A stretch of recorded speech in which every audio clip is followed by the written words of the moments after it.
Breaking news చూస్తున్నాం. కరీంనగర్ అత్యాచారం కేసులో కొత్త విషయాలు బయటకు వస్తున్నాయి. పేషెంట్కు మత్తిచ్చి అత్యాచారం చేశాడు కాంపౌండర్. ఉద్దేశపూర్వకంగానే పేషెంట్ మీద అత్యాచారం చేసినట్లుగా గుర్తించారు. మద్యం తాగి అశ్లీల వీడియోలు చూసి ఈ దారుణానికి తెగబడ్డట్టుగా తెలుస్తోంది. కాంపౌండర్ను అరెస్ట్ చేసి కేసు ఫైల్ చేశారు పోలీసులు. నిందితుడిని మీడియా ముందుకు తెచ్చారు పోలీసులు. మొత్తం కేసుకు సంబంధించిన డీటెయిల్స్ బయటకు వస్తున్నాయి. కరీంనగర్లో సంచలనం సృష్టించిన ఆసుపత్రి అత్యాచారం కేసులో పోలీసులు వేగంగా దర్యాప్తు పూర్తి చేశారు. ఈ కేసులో కీలకమైన ఇంకొన్ని కొత్త విషయాల్ని పోలీసులు మీడియాకు వెల్లడించారు. ఈ దారుణం వెనుక నిందితుడు కావాలనే ఈ ఘాతుకానికి పాల్పడినట్లుగా తేలింది. మద్యం సేవించి అశ్లీల వీడియోలు చూసిన తర్వాతే ఈ నేరానికి ఒడిగట్టినట్లు పోలీసులు తమ విచారణలో గుర్తించారు.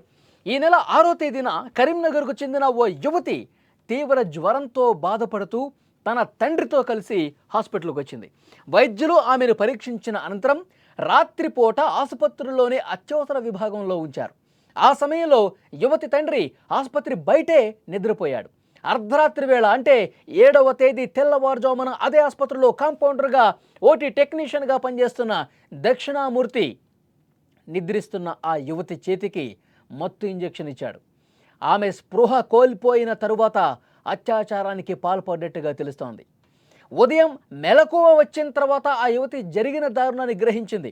వెంటనే తండ్రికి విషయం చెప్పింది. బాధితురాలు ఆమె తండ్రి కలిసి వెంటనే పోలీసుల దగ్గరికి వెళ్లారు. ఫిర్యాదు అందుకున్న పోలీసులు వెంటనే కేసు నమోదు చేసి దర్యాప్తు ప్రారంభించారు. నిందితుడు దక్షిణామూర్తిని అదుపులోకి తీసుకున్నారు. మొదట్లో నేను అసలు ఏం తప్పు చేయలా, దక్షిణామూర్తి ముందుగా దబాయించాడు. నాకేం పాపం తెలుసు, నేనేం చేశాను, నాకు అసలు ఏమాత్రం సంబంధం లేదు, వాళ్ళు ఏదో చెప్తే మీరు నమ్ముతున్నారు, నన్ను నిందితుడిగా చూస్తూ ఉన్నారు, ఇది కరెక్ట్ కాదు, నాకు అసలు నేను ఏమీ చేయలేదు అని బుకాయించాడు, దబాయించే పరిస్థితి చేశాడు. ఇక పోలీసులు లాభం లేదనుకుని తమదైన స్టైల్లో కోటింగ్ ఇచ్చి విచారిస్తే అప్పుడు నేరాన్ని ఒప్పుకున్నాడు. ఘటన జరిగిన రాత్రి తాను మద్యం తాగి అశ్లీల వీడియోలు చూసి ఈ దారుణానికి ఒడిగట్టినట్లు పోలీసులు ముందు ఒప్పుకున్నాడు. చేసిన తప్పంతా ఒప్పుకున్నాడు. ఆ సమయంలో ఏం చేశానో పిన్ టు పిన్ అనేది పోలీసుల ముందు చెప్పేసినట్టుగా తెలుస్తోంది. యువతుల పట్ల ఆసుపత్రుల్లో ఇలాంటి ఘటన జరగటం పట్ల ప్రజలు ఆందోళన చెందుతున్నటువంటి పరిస్థితి ఉంది. మొత్తం పోలీసులు చాలా సీరియస్గా ఇన్వెస్టిగేట్ చేసి అతన్ని చాలా అంటే మామూలుగా కాదు, ముందు చాలా దబాయించాడు, నాకేం తెలియదని. కానీ పోలీసులు ఎలా రాబట్టాలో తెలుసు కదా, ఆ స్టైల్లో అడిగితే మొత్తం ఒప్పేసుకున్నాడు. తాను ఏం చేశాడు, మద్యం ఎక్కడ కొన్నాడు, ఎప్పుడు తాగాడు, తర్వాత ఆసుపత్రికి వచ్చి ఏం చేశాడు, ఇవన్నీ కూడా చాలా క్లియర్గా ఆసుపత్రికి వచ్చి అక్కడ ఆమెకు మత్తు ఇంజెక్షన్ ఇచ్చిన తర్వాత మద్యం తాగిన తర్వాత అశ్లీల వీడియోలు ఫోన్లో చూసి ఆ తర్వాత ఈ దుర్మార్గానికి ఒడిగట్టినట్టుగా పోలీసుల విచారణలో మొత్తం ఒప్పుకున్నాడు.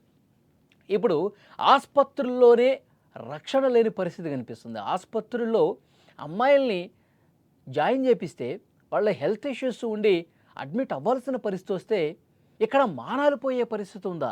ఇంత దుర్మార్గంగా ఆసుపత్రుల్లో పరిస్థితులు ఉన్నాయా?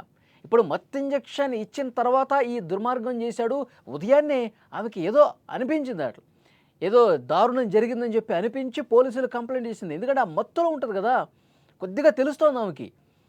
అసలు ఇలాంటి వాళ్ళు ఎంతమంది ఉండొచ్చు?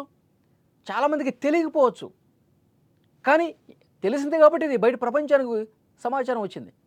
ఇప్పుడు ఆమె పోలీసులు కంప్లైంట్ ఇచ్చింది కాబట్టి బయట ప్రపంచానికి తెలిసింది ఈ దుర్మార్గాలు, దారుణాలన్నీ. కానీ బయటికి చెప్పలేని వాళ్ళు ఎంతమంది ఉన్నారు, అసలు గుర్తించలేని వాళ్ళు ఎంతమంది ఉన్నారు. అతడు ఎన్ని రోజుల నుంచి ఈ విధంగా ఆసుపత్రిలో అడ్మిట్ అయినటువంటి లేడీ పేషెంట్ల మీద ఈ విధంగా చేస్తూ ఉన్నాడు. ఇవన్నీ కూడా ఇప్పుడు ఇన్వెస్టిగేషన్లో బయటికి రావాల్సిన అంశాలు. ఆడపిల్లల కుటుంబ సభ్యులు ఆవేదనతో ఉన్నారు. ఈ ఆసుపత్రుల్లో మేము ఎన్నోసార్లు, ఆ చుట్టుపక్కల ప్రాంతాల వాళ్ళు కూడా ఇప్పుడు చాలా ఆందోళనలో ఉన్నారు. మా పిల్లల్ని ఎన్నోసార్లు ఇక్కడ జాయిన్ చేయించాము, ఇక్కడ ట్రీట్మెంట్ తీసుకున్నాం, ఈ ఆసుపత్రుల్లో ఇంత దుర్మార్గమైనటువంటి డాక్టర్స్, కాంపౌండర్స్ ఉన్నారా? ఇంత దారుణంగా మాన ప్రాణాలు ఆడుకునేటువంటి వ్యక్తులు ఉన్నారా ఇందులో అని చెప్పి భయపడిపోయే పరిస్థితి ఉంది. సో చాలా సీరియస్గా యాక్షన్ తీసుకోవాలని చెప్తున్నారు. నిజంగా ఆసుపత్రుల్లో ఇంకా ఎవరైనా ట్రీట్మెంట్ కోసం రావాలంటే భయపడే పరిస్థితి ఉంది. ఇక్కడ నిజంగా రక్షణ ఉందా ఆడవాళ్లకు?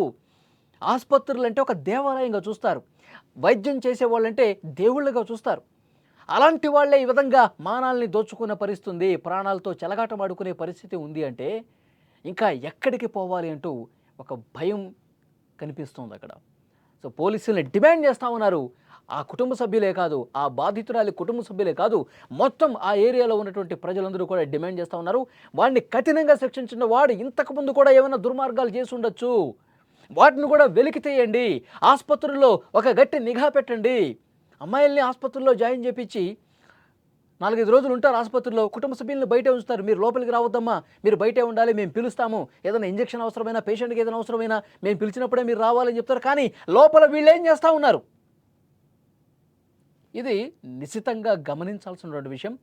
ఆసుపత్రుల్లో మహిళలకు సంబంధించి, అమ్మాయిలకు సంబంధించిన రక్షణ ఉండాల్సినటువంటి అవసరం ఉంది.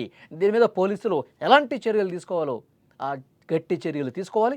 ఏ నిందితుడిని మాత్రం చాలా తీవ్రంగా శిక్షించాల్సినటువంటి అవసరం ఉంది.